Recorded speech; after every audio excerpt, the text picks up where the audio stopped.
মোটা অঙ্কের টাকা দিতে না পারায় আমাকে টিকিট দেওয়া হয়নি, বিস্ফোরক জহুরুল। কথা ছিল এলাকা সার্ভে করে জনমতের ভিত্তিতে টিকিট প্রদান করা হবে, কিন্তু কোনো কিছু না করে টাকার বিনিময়ে নবনিযুক্ত প্রার্থীকে টিকিট প্রদান করা হলো। টিকিট নয়, জনগণই আমার আসল শক্তি বার্তা দিয়ে নির্দল প্রার্থী হিসেবে লড়ার ঘোষণা জহুরুল ইসলাম বড়ভূঁইয়া জুয়েলের। এবারে ২৬শে বিধানসভা নির্বাচনে বড়খোলা বিধানসভাতে রাজনৈতিক আবহ ক্রমেই উত্তপ্ত হয়ে উঠেছে। প্রার্থী ঘোষণা করার আগ পর্যন্ত মোটামুটি দলের প্রতি সকল প্রার্থীদের আস্থা ছিল। বর্তমান বিধায়ক মিসবাহুল ইসলাম লস্কর, জহুরুল ইসলাম বড়ভূঁইয়া জুয়েল, হেলিমুদ্দিন বড়ভূঁইয়া, ডক্টর অমিত কুমার কালোয়ার সহ অন্যান্যরা দলের হয়ে সক্রিয় ভূমিকা পালন করেছিলেন। কিন্তু টিকিট ঘোষণা করার পর নতুন করে জল্পনা শুরু হয়ে গেছে। প্রার্থী ঘোষণা তালিকা প্রকাশ হতেই বিস্ফোরক অভিযোগ তুললেন কংগ্রেসের টিকিট বঞ্চিত নেতা জহুরুল ইসলাম বড়ভূঁইয়া জুয়েল। তার বক্তব্য, মূলত গ্রাউন্ড জিরো পয়েন্ট দেখে দল সিদ্ধান্ত নেওয়ার কথা ছিল কাকে টিকিট প্রদান করলে জয় নিশ্চিত হবে, কিন্তু এখন দেখা গেছে এসবের কোনো মূল্য নেই। জুয়েলের বিস্ফোরক অভিযোগ, বছরের পর বছর দলের হয়ে কাজ করা সত্ত্বেও কোনো মূল্য নেই। উড়ে এসে জুড়ে বসে টাকার বিনিময়ে টিকিট দেওয়া হচ্ছে। মোটা অঙ্কের টাকা দিতে না পারায় কংগ্রেসের টিকিট থেকে আমাকে বঞ্চিত করা হয়েছে বলে মন্তব্য করেন তিনি।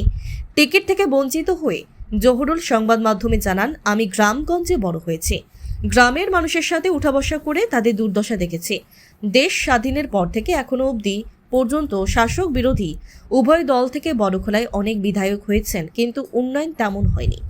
বড়খোলার সাধারণ মানুষকে ভুল বুঝিয়ে হঠাৎ করে উড়ে এসে জুড়ে বসে অনেকেই বিধায়ক হয়েছেন। আমি বড়খোলার ভূমিপুত্র, আর ভূমিপুত্র হিসেবে টিকিট চেয়েছিলাম। ইচ্ছে ছিল কংগ্রেসের টিকিটে বিজেপির বিরুদ্ধে লড়াই করব, কিন্তু আমার সেই স্বপ্নে বাধা হয়ে দাঁড়িয়েছে মোটা অঙ্কের টাকা। মোটা অঙ্কের টাকা দিতে না পারায় টিকিট পাইনি বলে মন্তব্য করেন তিনি।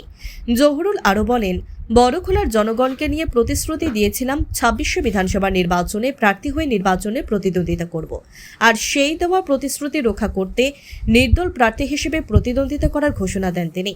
তিনি বলেন, টিকিট পাইনি তাতে কি হয়েছে, আমার প্রতিশ্রুতির উপর অটল আছি, প্রতিশ্রুতি থেকে এক পা পিছাবো না।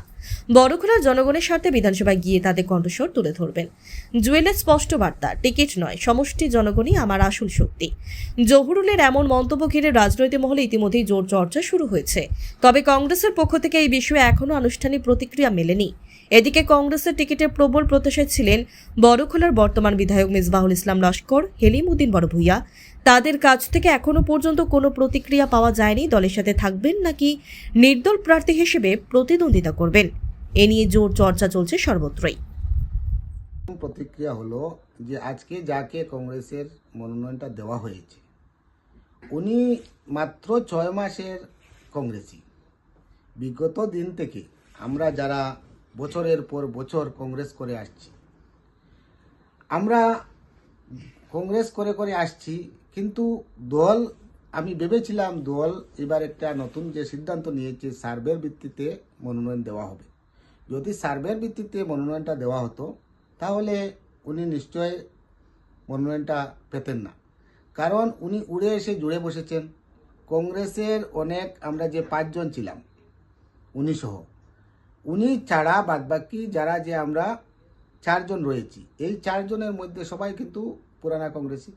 আজকে নতুন কংগ্রেসী একজনকে, ৬ মাসের নতুন কংগ্রেসী একজনকে টিকিট কিভাবে দেওয়া হলো? মোটা অঙ্কের টাকা নিশ্চয়ই দিয়েছেন, যার কারণে উনাকে মনোনয়ন দেওয়া হয়েছে। আমি গ্রামের ছেলে হিসাবে আমি ভেবেছিলাম যে এইবার অন্তত দল সার্ভের ভিত্তিতে মনোনয়ন দেবে এবং গ্রামের ছেলে হিসাবে আমি কংগ্রেস দলের টিকিট নিয়ে প্রতিদ্বন্দ্বিতা করব, কিন্তু তার ঠিক বিপরীত হলো।